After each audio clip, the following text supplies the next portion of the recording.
আপনার science, arts, commerce গবেষণা করে আর ডিপার্টমেন্ট বানায়, গবেষণা করে আর লেখালেখি করে, গবেষণা করে আর থিসিস লেখে, গবেষণা করে আর এগুলা করে।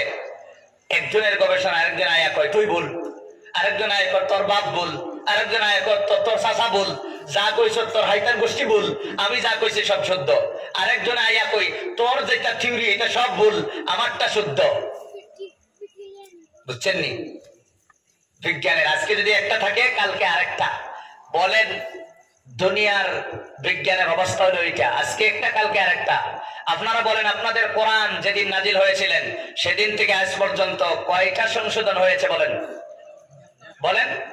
কারণ দুনিয়ার সব শিক্ষা মানুষের গবেষণার ফল, কোরআনের শিক্ষা মানুষের গবেষণা নয়, সৃষ্টিকর্তার হৃদয়ের কুদরতি হৃদয় থেকে আসা। বলেন সুবহানাল্লাহ। সেই ক্লাস করানোর জন্যই আপনারা এখানে বসেছেন। সাধারণ বিজ্ঞানের ক্লাস স্কুল, কলেজ, ইউনিভার্সিটিতে গেলেই পাওয়া যায়, অসাধারণ বিজ্ঞানের ক্লাস মাদ্রাসা এবং এই ওয়াজ দিনই প্রোগ্রাম ছাড়া আর কোথাও পাওয়া যায় না। এই জন্য ধন্যবাদ জানাইলাম, শুধুমাত্র একজন মুরব্বী ছাড়া আপনারা জ্ঞানীর কাজ করেছেন যে কেউ যাবেন না বলেছেন। আল্লাহ তাআলা আপনাদেরকে কবুল করুক, বলেন আমিন। কারণ এখানে ক্লাস করলে মরণের পরে 3টা প্রশ্ন করা হবে, এই কথাটা লেখা আছে এলপি স্কুলের গণিতে না, হাই স্কুলের সায়েন্সে, হাই স্কুলের সায়েন্সে লেখা আছে না? তাহলে কোথায় লেখা আছে? মৃত্যুর পরে 3টা প্রশ্ন করা হবে কবরের মধ্যে। এই ইনফরমেশন, এই খবর আল্লাহ রাসূল যদি আমাদের আপনাদেরকে না দিতেন তাহলে পৃথিবীর কোন বিজ্ঞানী আপনাদেরকে নিয়ে কানে কানে বলতো তুমি মরলে 3টা প্রশ্ন করা হবে? কেউ বলতো নি? তাহলে বলেন সাধারণ বিজ্ঞান যেখানে গিয়ে জিরো হয় সেখান থেকে আল্লাহর বিজ্ঞান আরম্ভ হয়। বলেন না সুবহানাল্লাহ। সাধারণ বিজ্ঞানে কোশিশ করতে করতে গেছে চাঁদ পর্যন্ত বা মঙ্গল পর্যন্ত, আর কোন বাহন ছাড়াই আমাদের রাসূল অসাধারণ বিজ্ঞানের ফর্মুলা ইউজ করে গিয়েছিলেন 7 আসমান উপরে আল্লাহর মোলাকাতে। বলেন সুবহানাল্লাহ। আধুনিক বিজ্ঞান যে উন্নতি হবে আল্লাহ মনে করে এটা জানেন না? না জানেন? তাহলে আধুনিক বিজ্ঞান ব্যবহার করে তারা চন্দ্রত গেলে কইতো তোমরা ধর্ম দিয়ে কিটা করছো, দেখছো আমরা চন্দ্রত গেছি। আল্লাহ তাবারক তাআলা তার আনসার আগেই আল্লাহ তাআলা দিয়ে রাখছে। তোমরা যতই কেউ চন্দ্রত গেছো, যতই কেউ মঙ্গলে গেছো, যতই কেউ শনিত গেছো, যতই কেউ প্লেটুত গেছো, আমার আপনাদের সবার তোমাদের বিশ্ব নবী, আমাদের বিশ্ব নবী, সেই নবী শুধুমাত্র প্রথম আকাশের তলে সাঁতার কাটে নাই। আমাদের রাসূল প্রথম আকাশ 500 বছরের রাস্তা, তার ডাক আবরণ 500 বছরের রাস্তা, দ্বিতীয় আকাশের খোলা জায়গা 500 বছরের রাস্তা, দ্বিতীয় আকাশের ডাক আবরণ 500 বছরের রাস্তা, 7 আকাশ 7টা খোলা জায়গা, 7,000 বছরের রাস্তা কয়েক সেকেন্ডে অতিক্রম করে আবার এই দুনিয়ার বুকে ফিরে এসেছিলেন। বলেন সুবহানাল্লাহ। তোমার বিজ্ঞানী সারা জীবন কোশিশ করেও প্রথম আকাশটা ক্রস করা অসম্ভব। আমার রাসূল 1500 বছর আগেই এই দুনিয়ার থেকে 7 আকাশ ভ্রমণ করেছিলেন অসাধারণ বিজ্ঞানের দ্বারা। তোমাদের সাধারণ বিজ্ঞান যেখানে গিয়ে জিরো, সেখান থেকে আমাদের অসাধারণ বিজ্ঞান হয়ে যায় হিরো। বলেন সুবহানাল্লাহ। এটা কোনো সাধারণ কথা নয়। অনেক মানুষে কয় কোরআন পড়লে তো ডক্টর হওয়া যায় না, কোরআন পড়লে তো ইঞ্জিনিয়ার হওয়া যায় না, কোরআন পড়লে তো মিসাইল বানানো যায় না, কোরআন পড়লে তো আপনার রকেট বানানো যায় না, কোরআন পড়ে তো বিমান বানানো যায় না। উত্তর কি দিবেন? উত্তর হলো বিমান বানানোর জন্য, রকেট বানানোর জন্য, ডক্টর হওয়ার জন্য, ইঞ্জিনিয়ার হওয়ার জন্য কোরআন লাগে না। এই ব্রেইন আল্লাহ তাআলা তোমারে দিয়ে দিছে, এই নাক কান চোখ জিহ্বা তোমারে দিছে, এগুলা কাজে লাগাও আর ডক্টর হও। তোমারে কে না করছে? এই ডক্টর হওয়ার যোগ্যতা তোমার মার পেটে আল্লাহ তাআলা দিয়েছেন। যেটা তোমার মার পেটে আল্লাহ তাআলা দিয়েছেন সেটা কোরআনে দিয়া সময় নষ্ট করে লাভ কি? তোর মন লইছে তুই পড় আর ডক্টর হ, তোর মন লইছে তুই পড় আর ইঞ্জিনিয়ার হ, তোর মন লইছে তুই পড় আর সায়েন্টিস্ট হ। তোরে কে মানা করছে? যেটা তোর 14 গোষ্ঠী পারবি না সেটাই আল্লাহ তাআলা 7 আসমান উপর থেকে কোরআনে দিয়েছেন। বলেন সুবহানাল্লাহ। যেটা তুমি পারবা সেটা আল্লাহ দিবে কেন? সেটা তো আল্লাহ তাআলা তোমাকে যোগ্যতা আগেই দিয়েছে। তুমি পড়ো আর বড় হও। যেটা তুমি পারবা না সেটাই আল্লাহ তাআলা কোরআনে দিয়েছেন। বলেন সুবহানাল্লাহ। এইজন্য রাসূল বলেন খায়রুকুম মান তাআল্লামাল কুরআন ওয়া আল্লামা। পৃথিবীর সবচেয়ে ভালো মানুষ হলো কোরআনের শিক্ষক আর কোরআনের ছাত্র। আমি আপনাদেরকে ছাত্র বানাইছি না নাই? কোরআনের শিক্ষক এবং কোরআনের ছাত্র ছাত্রী পৃথিবীর সর্বশ্রেষ্ঠ মানুষ। এটা কে বলেছেন? মুহাম্মদুর রাসূলুল্লাহ সাল্লাল্লাহু আলাইহি ওয়াসাল্লাম বলেছেন। কেন? কারণ এই কোরআনের শিক্ষক এবং কোরআনের ছাত্র ছাত্রীরাই পৃথিবীর দুনিয়া ছাড়িয়া পরকালে চিরস্থায়ী সুখ শান্তি আর জান্নাত লাভ করবে। বলেন সুবহানাল্লাহ। আপনারা কে কে চান যে আমরা কোনোদিন মরতে চাই না? আমরা মরতে চাই না, কে কে অন্তরের মধ্যে আশা আছে নানি? আপনারা কি মরতে চান না জীবিত থাকতে চান? মরতে চাননি? না না, আসল কথা বলেন। মরতে চাইলেও এখন মরতে চান আপনারা সবই, কিন্তু খেয়াল রাখবেন ওনার যখন বেমার হয় তখন যদি ফার্মেসি যায় তারা বাধা দিবেন। খালি যদি হসপিটালে যায়, যদি বলে যে আমাকে হসপিটালে লয়ে যাও, যাইতে দিবেন না। বেমার হইলে ফার্মাসি চলে যায়, আবার কই মরতে চাই, বুঝছেন কি না? তাহলে কি মানুষের আশা হলো কেউ মরতে চায় না, মানুষের আশা হলো কেউ অসুস্থ হতে চায় না, মানুষের আশা হলো গরিব হতে চায় না, মানুষের আশা হলো বুড়া হইতে চায় না। তাহলে মানুষের এই আশাগুলা দুনিয়ার যে ফুলফিল হয় না, কই হইব? একটা জায়গা আছে, সেটা হলো আখিরাত। সেই আখিরাতে আল্লাহ তাআলা চিরস্থায়ী জীবন লাভ করতে পারবে একটা সিলেবাস পড়ে গেলে, সেটা হলো কোরআন। এই জন্য রাসূল বলে কোরআনের যারা শিক্ষক এবং কোরআনের ছাত্র যারা, তারাই হলো পৃথিবীর সবচেয়ে ভালো মানুষ, কারণ তারা জান্নাতে ঢুকবে আর বাকিরা জান্নাতে ঢোকার কোনো প্রশ্নই আসে না।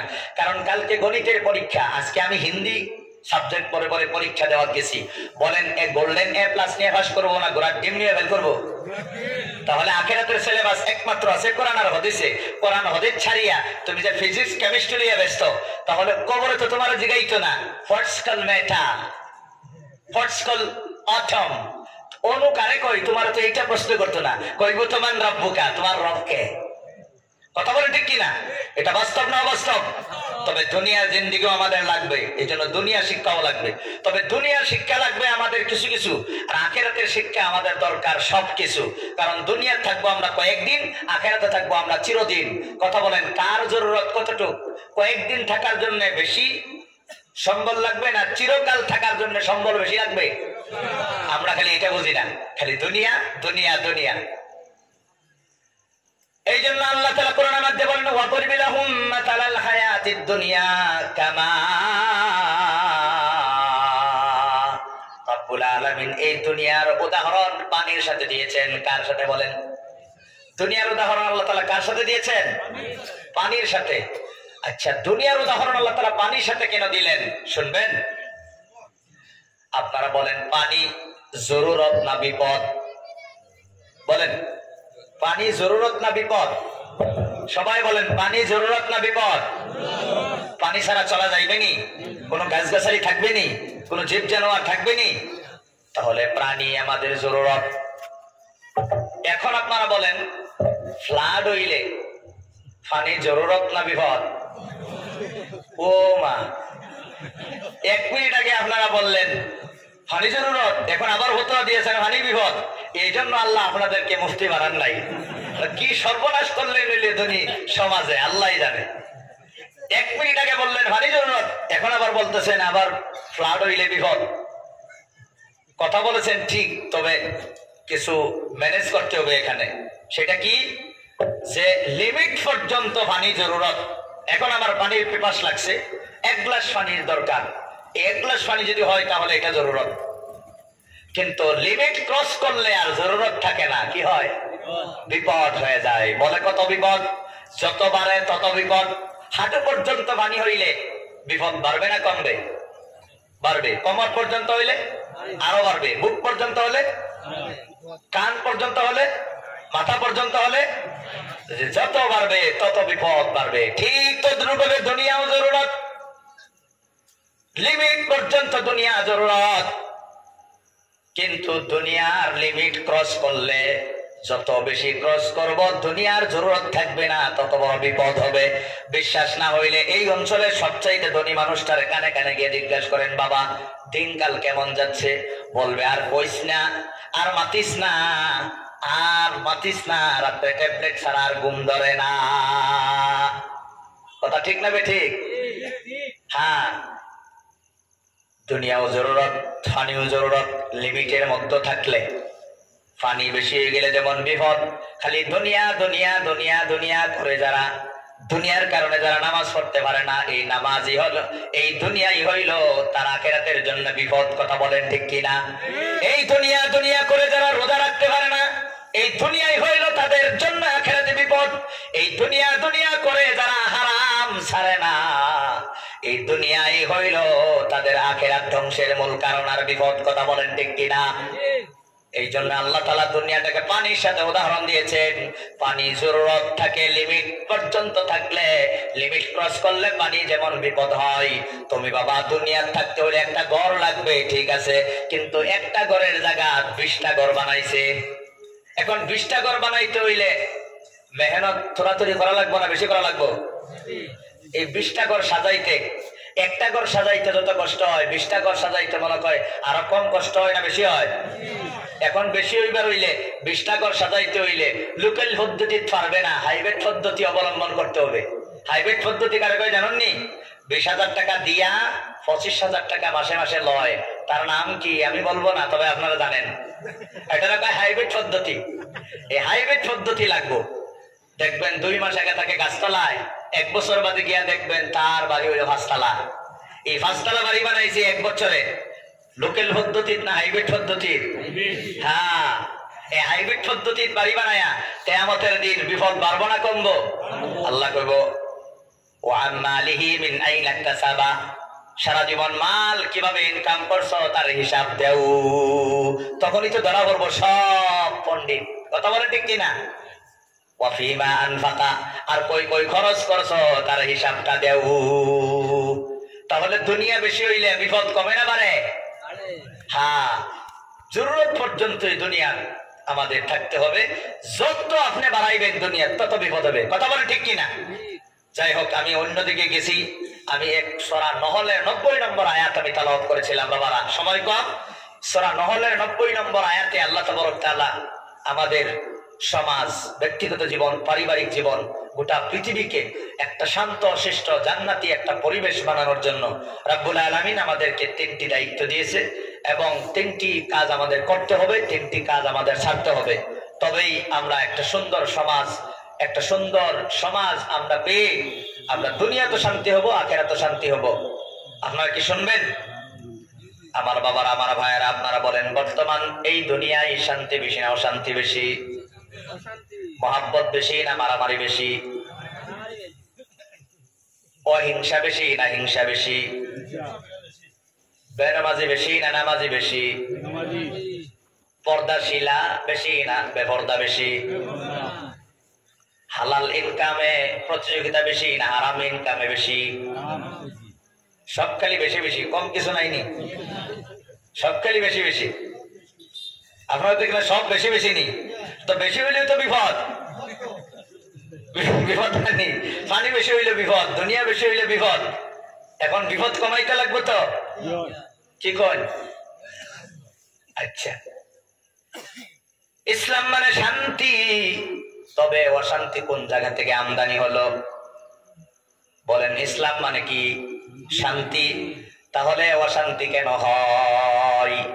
চিনি মিঠা না? এখন আমি যদি কই চিনি তিতা, কে কে মানবেন? হাত ওঠান। কেউ মানবেন না? তাহলে ইসলাম মানে শান্তি। আপনারাই বললেন অশান্তি, এটাও তো আমি মানলাম না আপনাদের কথা। ইসলাম মানে শান্তি, অশান্তি হয় কিভাবে শুনবেন নি? ধরেন আমি একজন বেমারি, একটা অসুবিধা হয়েছে, আমি বসে থাকলে খালি শরীর থেকে পানি বার হয়, ঘাম বাহির হয়, পসিনা বাহির হয়। আমার ছোট ভাই ডক্টর, ওনাকে বললাম যে ভাই আমার একটা বেমার হয়েছে, দেখছেন কি হয়েছে? হ্যাঁ, টেস্ট করিয়া দেখে যে তোমার শরীরে পটাশিয়ামের অভাব আছে, এই জন্য শরীরে পানি ধরিয়ে রাখতে পারে না। কি করতে হবে? নারিকেলের ডাবের পানি খাও, ভালো হয়ে যাবে। লগে লগে নার্সারি থেকে 1000 নারিকেলের চারা আনিয়া বাড়ির চতুর্দিকে প্লান্টেশন করলাম। কয়েকদিনের মধ্যে হাইব্রিড চারা থেকে হাজার হাজার গাছে নারিকেল ধরলো। লগে লগে আমার শরীরের পটাশিয়ামের অভাব দূর হয়ে গেল। কথা বলেন ঠিক কিনা? ঠিক জানিয়া বলছেন না অজানিয়া? গাছ লাগাইলাম, ফল হইলো, খাইছেনি? তাহলে না খাইলে পটাশিয়ামের অভাব দূর হইব নি? না খাওয়া লাগবো? তা আমি তো খাইছি না, আপনারা যে মাথা খালি এরকম করলা, মনোযোগ নাই মনে হয় না নি? কক্কা নারিকল গাছ লাগাইছি, নারিকল হইছে, কিন্তু এখনো খাইছি না, পটাশিয়ামের অভাব দূর হইব নি? জেলা আছে ভালো থাকবো? হাসাওনি? তাহলে আমার বাবার, আমার ভাইয়েরা, ভাইরা, ইসলাম মানে শান্তি, কথা ঠিক। এই ইসলাম নারিকলের ডাবের পানি ভিতরে না ঢুকাইলে যেমন পটাশিয়ামের অভাব দূর হয় না, ঠিক ইসলাম আছে কিতাবে। এই ইসলাম তোমার ভিতরে না ঢুকাইলেও কোনোদিন শান্তি আসবে না। ইসলাম আছে বাহিরে বাহিরে। কবি ইকবালে বলেন, आज मुसलमान है कब्रों में और इस्लाम है किताबों में। আজকে ইসলাম আছে কিতাবে আর মুসলমান আছে কবরে। কথা বলেন ঠিক কিনা? ভালো ভালো মুসলমান গুলা কবরে চলে গেছেন, আর ইসলাম ধর্মটা শুধু আছে কিতাবে। কথা বলেন ঠিক কিনা?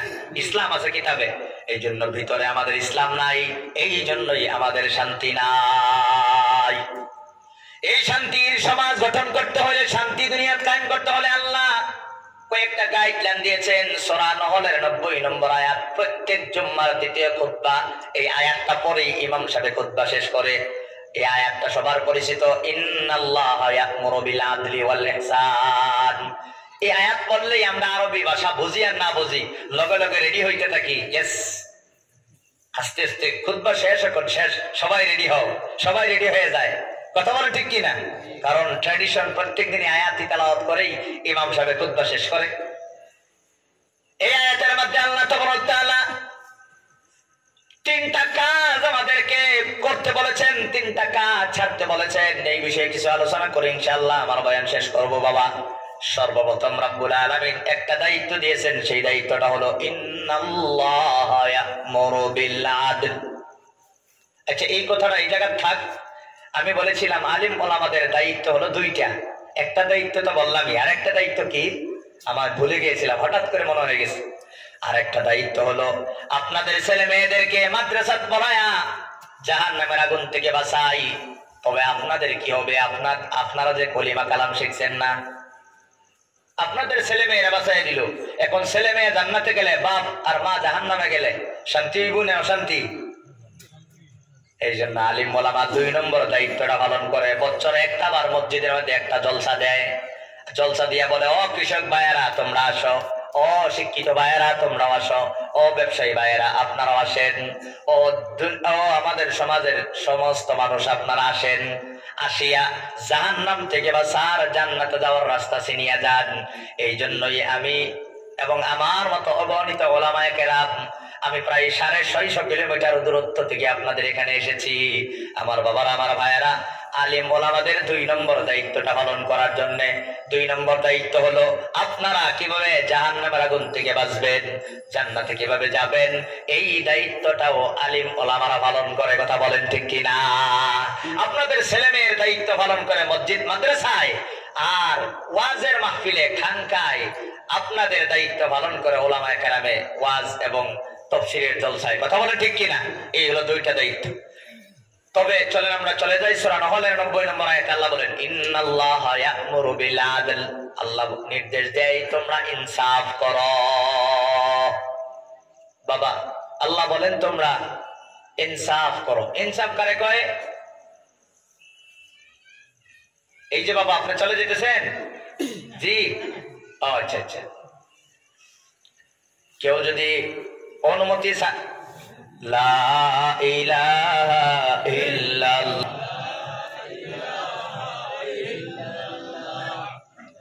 এই যে বাবাজি আপনি কি চলে যাইতেছেন?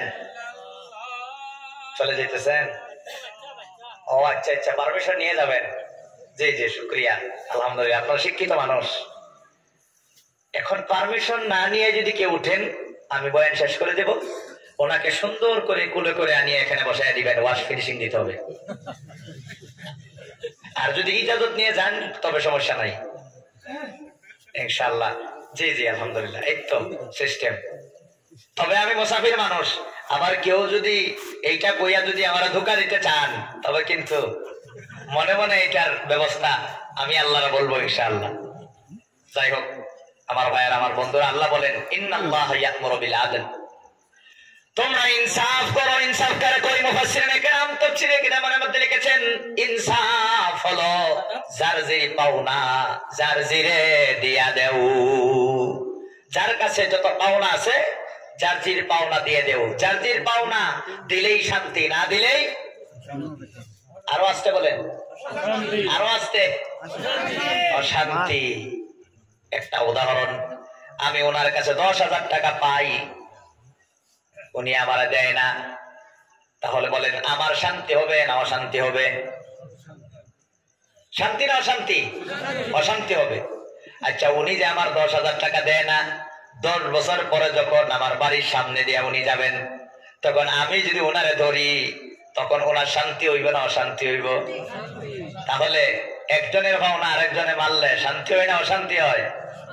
আচ্ছা ধরেন ওনারে আমি দুনিয়ার জীবনে ভাইলাম না, মরার পরে যখন খারাপ হইব আল্লাহর সামনে, তখন তো আমি গিয়া কইব আল্লাহ আমার ভাওনাটা লইয়া দেও। কি ভাওনা? 10,000 টাকা লইয়া আর দিছিন না। তখন বলেন দুনিয়ার তো মোটামুটি শান্তি হইয়া গেছিন গিয়া, এখন কিয়ামতের দিন কিতা হইব? আমার সারা গুনাহ নেওয়া লাগবে ওনার, আর ওনার সমস্ত আমল আমি নিয়ে আমি যাবো জান্নাত। তাহলে উনি অশান্তি হইল নি? তাহলে ভাওনাদারের ভাওনা দুনিয়ার ঠকাইলেও অশান্তি, আখেরাত চূড়ান্ত অশান্তি। কথা বলেন ঠিক কিনা? এই জন্য আল্লাহ তাআলা বলে অশান্তি যদি না চাও ভাওনাদারের ভাওনা দেও। এই জন্য ভাওনাদারের ভাওনা দিলেই শান্তি, না দিয়ে অশান্তি। এখন অনেক মানুষে কয় হুজুর আমার কাছে কোনো বেটা 1 টাকাও হয় না, আমি ওলা বালা মানুষ, আমার কাছে কেউ 1 টাকাও হয় না, কোনো ভাওনা নাই আমার। বাবা ভাওনা নাই না আছে একটু শুনবেন নি? শুনবেন নি? আল্লাহ যে বললেন তোমরা ভাওনাদারের ভাওনা দেও। তুমি বাবা যদি আল্লাহর বান্দা হয়ে থাকো, আল্লাহর পাওনা আছে তোমার কাছে। তুমি যদি নবীর উম্মত হয়ে থাকো, নবীরও পাওনা আছে তোমার কাছে। তুমি যদি বাবা হও, ছেলে মেয়ের পাওনা আছে তোমার কাছে। তুমি যদি ছেলে মেয়ে হও, মা বাবার পাওনা আছে তোমার কাছে। তুমি যদি ইমাম হও, মুক্তাদিগণের পাওনা আছে তোমার কাছে। তুমি যদি মুক্তাদি হও, ইমামেরও পাওনা আছে তোমার কাছে। তুমি যদি শিক্ষক হও, ছাত্রছাত্রীদের পাওনা আছে তোমার কাছে। তুমি যদি ছাত্রছাত্রী হও, শিক্ষকের পাওনা আছে তোমার কাছে। বাবা তুমি যদি স্বামী হও, স্ত্রীর পাওনা আছে তোমার কাছে। তুমি যদি স্ত্রী হও, স্বামীর পাওনা আছে তোমার কাছে। তুমি যদি শিক্ষিত হও, অশিক্ষিতদের পাওনা আছে তোমার কাছে। তুমি যদি অশিক্ষিত হও, শিক্ষিতদের পাওনা আছে তোমার কাছে। তুমি যদি ধনী হও, গরিবের পাওনা আছে তোমার কাছে। তুমি যদি গরিব হও, ধনীদের পাওনা আছে তোমার কাছে। তুমি যদি দোকানদার হও, কাস্টমারের পাওনা আছে তোমার কাছে। তুমি যদি কাস্টমার হও, দোকানদারের পাওনা আছে তোমার কাছে। তুমি যদি সরকার হও, জনগণের পাওনা আছে তোমার কাছে। তুমি যদি জনগণ হও, সরকারেরও পাওনা আছে তোমার কাছে। তুমি যদি মানুষ হও, জীব জানোয়ারেরও পাওনা আছে তোমার কাছে। তুমি যদি মানুষ হও, ফেরেশতাগণের পাওনা আছে তোমার কাছে। যার যে পাওনা দিলেই শান্তি, না দিলেই বলেন যত পাওনা বললাম এক একটা টেম্পোরারি পাওনা না সব পার্মানেন্ট? কয় আমার কাছে কেউ পাওনা হয় না। হ্যাঁ জানেনি পাওনা কারে কয়? জানেই না, পাওনা বলে পায় না। আল্লাহ কয় যার যে পাওনা দেও, তাহলে শান্তি পাইবার, না দিলেই হবে চূড়ান্ত অশান্তি। এই সমাজের মধ্যে 3 প্রকার দুষ্ট মানুষের কারণে সমাজে ঝগড়া হয়, ফাসাদ হয়, মার্ডার হয়, হত্যা হয়। 3 প্রকার দুষ্ট মানুষের কারণে। শুনবেন নি 3 প্রকার মানুষ কে কে? তারপরে আমাকে গাইল দিবেন না তো? আমি চিনাই দিতেছি। সব দল না, 3 দল। কয় দল? আমি কি সব দল বলছি না 3 দল? 3 দল। 1 নম্বর হলো পাওনাদারের পাওনা যারা দেয় না, তারা হইল এই সমাজের 1 নম্বর দুষ্ট। তাদের কারণে ঝগড়া হয়, ফাসাদ হয়, মার্ডার হয়। কিভাবে? এই যে উদাহরণ দিলাম, আমাকে উনি যদি 10,000 টাকা না দেয়, তাহলে ঝগড়া হইব না নাই, ফাসাদ হইব না নাই, কোন সময় মার্ডার হইব না নাই, হইব না নাই? 500 টাকার কারণে মার্ডার হয়ে যায় কি যায় না? এই মার্ডারটা হইলো কোন কারণে? পাওনাদারের ভাওনা দিছে না, এই কারণেই। তাহলে 1 নম্বর দুষ্ট কারা? যারা পাওনাদারের ভাওনা দেয় না। 2 নম্বর হলো যারা পাওনাদারের ভাওনা কমায়া দেয়। নিশ্চিন 5,000 টাকা, এখন ঘুরাইয়া দেয় 2,500 টাকা। ঠকাইছে কত? এই 2,500 টাকার কারণে মনে হয় শান্তি হইব না অশান্তি? 5,000 টাকা নিসলি, এখন 2,500 টাকা দেশ কিতা লিখি, বাকি গুণ দে আর নয় তোর খবর আছে, হই না নাই? তাহলে যারা পাওনাদারের পাওনা 16 আনার 16 আনাই যারা আদায় করে না, তারা হলো এই সমাজের 2 নম্বর দুষ্ট। এদের কারণে এই সমাজে অশান্তি হয়। 2 নম্বর বুঝলেন। 3 নম্বর, যারা পাওনা 1 টাকাও পায় না কিন্তু উপর ইঞ্চি দাবি করে পাওনার, এদের কারণেও সমাজে মারামারি হয়, ঝগড়া হয়, মার্ডার হয়। উদাহরণ শোনেন, বাবা ছেলে একজন মেয়েরে বিবাহ করলেন, মেয়ের ছেলের কাছে মেয়ের পাওনা কি? মোহর। এটা পাওনা না গো? মেয়েকে মহারণা আদায় করতে হবে, ফিস দিতে হবে, ফিস। এটা হলো মহারণা আদায় করতে হবে, মেয়ের পাওনা আছে। এখন বলেন, ছেলে তার শ্বশুরের কাছে কয় টাকার পাওনা আছে? বলেন কয় টাকার পাওনা? 1 টাকার পাওনাও নাই। তারপরে যদি কয়, যা গিয়া খো তোর বাপরে আমার ভালসার গাড়িটা দিত, যা জলদি যা গিয়া খো আমারে ওটা দিত, ওটা দিত। এখন দামানদের যে কইয়া দেয় যে তোর বাপরে গিয়া কর, তার বাপর কাছে এই দামানদের কয় টাকার পাওনা আছে? 1 টাকার পাওনাও নাই। তারপরেও ডিমান্ড করে না নাই? তখন শান্তি হয় না অশান্তি হয়? কিলা অশান্তি হয় হনকা? যখন কয় যে তুই খো গিয়া ফালসার গাড়িটা আমার দিত, একটু একটা দিত, আর নয় সাফারি দিত,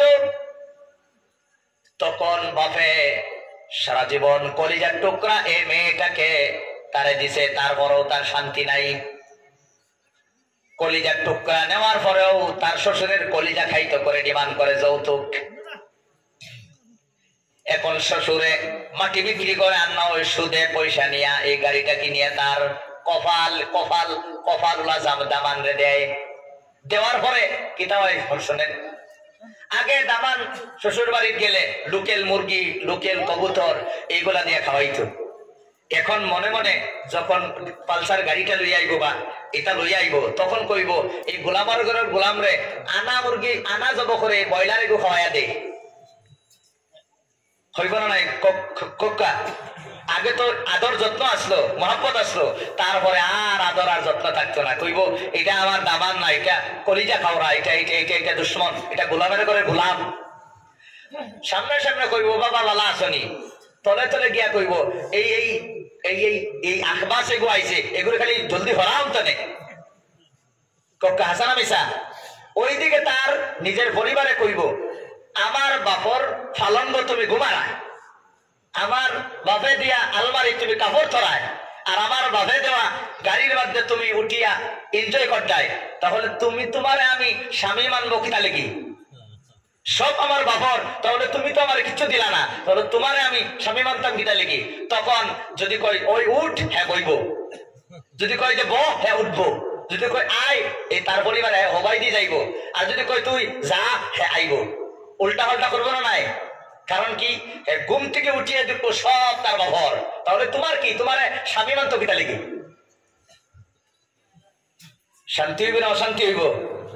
যতদিন শ্বশুর বাড়ির বস্তু ডিমান্ড করিয়া আনিয়া তুমি রাখবা, ততদিন এই বেটিয়ে তোমার পরিবারে তোমার কথা মানত নাই। উল্টা পাল্টা করবো। বেশি গরম দেখালে হ্যাঁ গরম দেখাইবো, কারণ কইব আমার বাপর ভালঙ্গ হুতিয়া এখন আমার লোক ঝগড়া করতায়। অশান্তি হইব না নাই? এই তারা হইল 3 নম্বর দুষ্ট প্রকৃতির মানুষ, তাদের দ্বারা সমাজে কোনোদিন শান্তি হয় না। এই জন্য আল্লাহ তাআলা বলে যাদের পাওনা যাদের দিয়া দেও। আমার বাবারা, আমার ভাইয়েরা, বর্তমান এই যুগে আমরা একজনের পাওনা আর একজনে দেই না। এই পৃথিবীর সর্বপ্রথম কার কাছে কার পাওনা শোনেন? সর্বপ্রথম পাওনা হলো বান্দার কাছে আল্লাহর। বলেন সর্বপ্রথম পাওনা কার কাছে? কার? আল্লাহর পাওনা আছে বান্দার কাছে, এটা হলো সর্বপ্রথম পাওনা। আল্লাহ রাব্বুল আলামিন কোরআনে কারীমের মধ্যে বলেন ওয়া কাদা রাব্বুকা আল্লা তা'বুদু ইল্লা ইয়া ওয়া বিল ওয়ালিদাইনি ইহসানা। আল্লাহ বলেন যে যতদিন তোমরা জীবিত থাকবা ততদিন আমি আল্লাহকে এক বলে জানবা, আর আমারই তোমরা একমাত্র ইবাদত করবা। এই ইবাদতটাই হইল আল্লাহ রাব্বুল আলামিনের পাওনা আমাদের কাছে। বর্তমানে আপনারা বলেন আমাদের আল্লাহর পাওনা হলো আমাদের কাছে ইবাদত, আর আমাদের পাওনা আল্লাহর কাছে হলো জান্নাত। আল্লাহ বলে আমার পাওনা আগে দেও, আমিও তোমাদের পাওনা করে দিব। এখন মুসলমানে আল্লাহর পাওনাটা দেয় না, নিশ্চয় আল্লাহও আমাদের পাওনা দিবে না।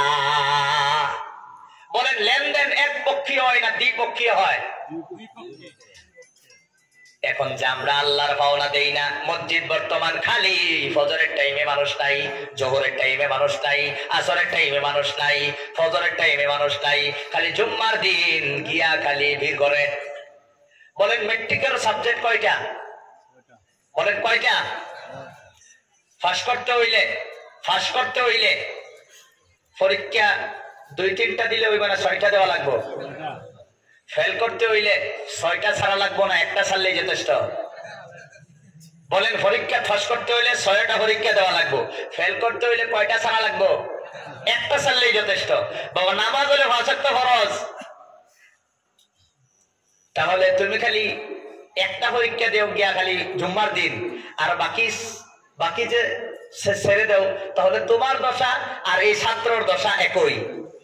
ছাত্র পরীক্ষা না দিয়ে যেমন খারাপ ফেল করবে, তুমি শুধুমাত্র জুম্মার নামাজ পড়িয়াও কোনো লাভ হইতো না, নামাজ পড়িয়াও জাহান্নামে যাওয়া লাগবো। ছাত্র পরীক্ষা দিয়াও ফেল করে, কারণ কি সব দেয় না। 4টা পরীক্ষা দিছে, 2টা দিছে না, পাস করবো না ফেল করবো? এখন ফেল করছে, পরীক্ষা আনা দিয়া পরীক্ষা দিয়াও ফেল করে, কারণ কি পূর্ণভাবে পরীক্ষা দিছে না। ঠিক তুমি নামাজ পড়েও জাহান্নামে যাওয়া লাগবো, কারণ তুমি নামাজ পূর্ণ করো নাই। বলেন নামাজ পড়িয়া যদি জাহান্নামে যাওয়া লাগে, তাহলে এই নামাজ পড়ার থেকে আনা ভরাই ভালা। পরীক্ষা দিয়েও যদি ফেল করা লাগে, তাহলে পরীক্ষা দেওয়ার থেকে আনা দেওয়াই ভালা। কথা বলে ঠিক কিনা? আল্লাহর পাওনা বর্তমান দেয় না, যত দিন যাইতেছে ততদিন বেনামাজির সংখ্যা বাড়তেছে। আল্লাহর পাওনা আমরা দেই না। আল্লাহ বলে ইনসাফ করো, ইনসাফ করো। তোমাকে আমি বানাইলাম, তোমাকে আমি ব্রেন দিলাম, তুমি আমাকে কান, নাক, কান সবকিছু দিলাম। বোবা লোকে চলতে পারে, বলতে পারে না। বোবা লোকে চলতে পারে, বলতে পারে না। পঙ্গু লোকে বলতে পারে, চলতে পারে না। কানা লোকে শুনতে পারে, দেখতে পারে না। কালা লোকে দেখতে পারে, শুনতে পারে না। তুমি যদি তাদের চেয়ে একটু ভালো থাকো, তবে কেন শুকরিয়াটা আদায় করো না? তবে কেন শুকরিয়াটা আদায় করো না? কথা বলেন ঠিক কিনা?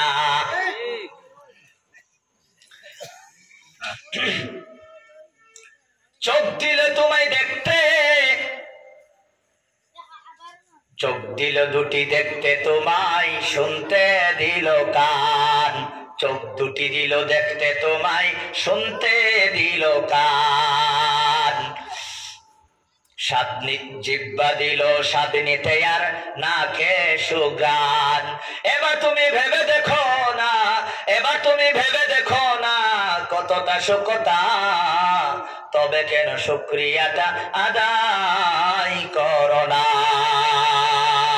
হাত দুটি দিল ধরতে তোমায়, যখন যেটা চাও, যেটা সেটাই চলার জন্য দিলেন দুটি পাও।